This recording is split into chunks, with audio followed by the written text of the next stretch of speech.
Once your pump and gun has been fully assembled, you may think you are ready to spray. This, however, is not the case. Just as vital as properly assembling your pump is the priming process. If your pump and gun is not properly primed, air may still be trapped in the system, potentially resulting in an inconsistent spray pattern. Priming not only reduces the likelihood of this happening, but also minimises wastage, prevents damage, and establishes proper suction. In this video, we're going to teach you how to prime the Elcometer double diaphragm pump. For this process, you will need 3 buckets or pails, 1 bucket containing the product you would like to spray with, 1 filled with solvent to flush out the system, and an empty bucket to capture the flushed out solvent, and the appropriate PPE, including a mask. It is good practice with all brand new air-operated double diaphragm pumps and pumps that have not been used for a while to start these up slowly.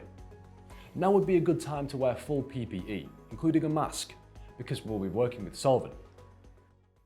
Firstly, introduce your bucket of solvent to flush out the system, and a waste bucket to capture the flushed out solvent. Then, verify that all ball valves are closed, including the main air supply ball valve. Inspect the main air supply line to the pump and air couplings, and make sure these are all connected. Verify that the gun air regulator is completely closed, and increase the main air supply to 6 bar. Then, open the main air supply ball valve, and very slowly start opening the pump air regulator. The pump should now start turning over. Let the car run slowly for 10 seconds. At this stage, your pump is still dry. Listen to the turnover and observe if it is consistent.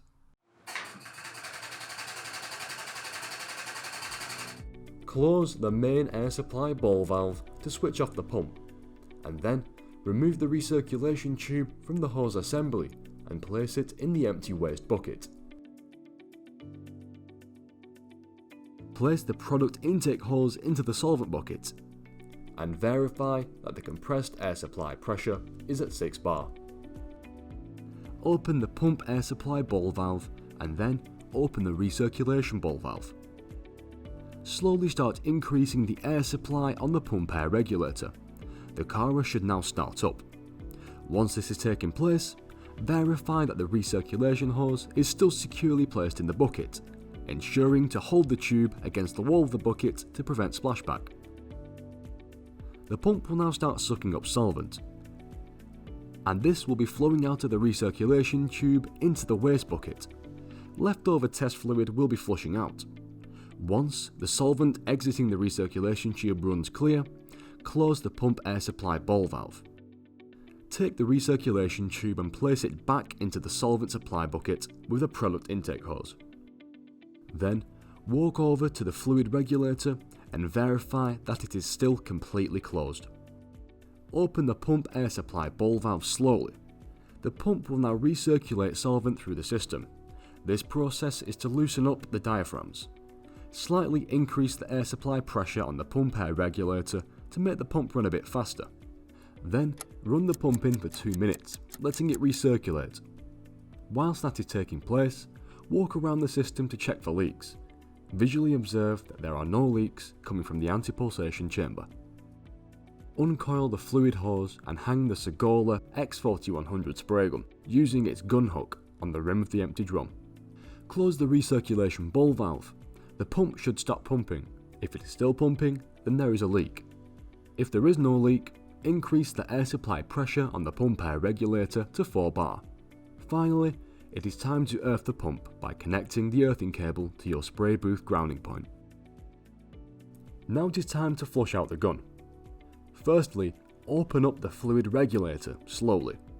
The pump should begin pumping. Increase the fluid regulator to half a bar and wait 10 seconds. Then increase it to 1 bar and wait a further 10 seconds. This is to confirm there are no leaks. If there are leaks, tighten up any fittings and repeat the process. If there are no leaks, aim the gun at the wall of the waste container and pull the trigger.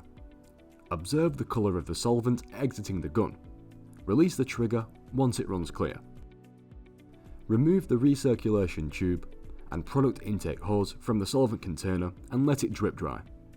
Slowly open the recirculation ball valve. This should chase the remainder of the solvent out of the pump system. Close the main pump air supply ball valve. Now it is time to prime the Cara pump and the Segola spray gun with your chosen product. The first thing you should do is introduce your product. For this video, we will be using white paint. Place the product intake hose into the product bucket and place the recirculation tube into the waste bucket. Open the pump air supply ball valve and recirculation ball valve. When your product starts flowing smoothly and consistently from the recirculation tube, close the recirculation ball valve and attach the recirculation tube to the product intake hose located in the product bucket. Again, slowly open the recirculation ball valve and allow the pump to run for 2 minutes. This is to condition the product with the pump. Once 2 minutes are up, close the recirculation ball valve, increase the pressure on the fluid regulator, and aiming the gun into the waste bucket, pull the trigger and hold until the product exiting the gun runs smoothly. If it doesn't run smoothly, increase the pressure to the pump air regulator and fluid regulator. Now it's time to ensure that the pressure to the gun is at its optimum level. This is to ensure that when you begin spraying, the pressure being fed to the gun isn't too high and isn't too low. Firstly, adjust the pump air regulator to between 5 and 6 bar and increase the fluid regulator to maximum. Then, while aiming the gun into the product bucket, pull the trigger and begin walking backwards. If the stream of product exiting the gun is still straight and strong once you are approximately 3 feet away, your pressure is too high. Decrease the pressure at the fluid regulator until the stream of paint exiting the gun has a gentle arc. This indicates that the flow of your product is ideal, but we suggest consulting the technical specifications provided by your specific product's manufacturer. Fully open the fan regulator dial located on the back of the gun, half pull the spray gun trigger, and increase the gun air regulator to 2 bar. Then release the trigger. Now all there is left to do is to optimise the fan regulator on your Segola X4100 spray gun. Soften it to your desired amount and conduct a few spray tests. You are now ready to spray. If you would like to learn about our range of spray equipment, visit our dedicated spray website, spray.elcometer.com.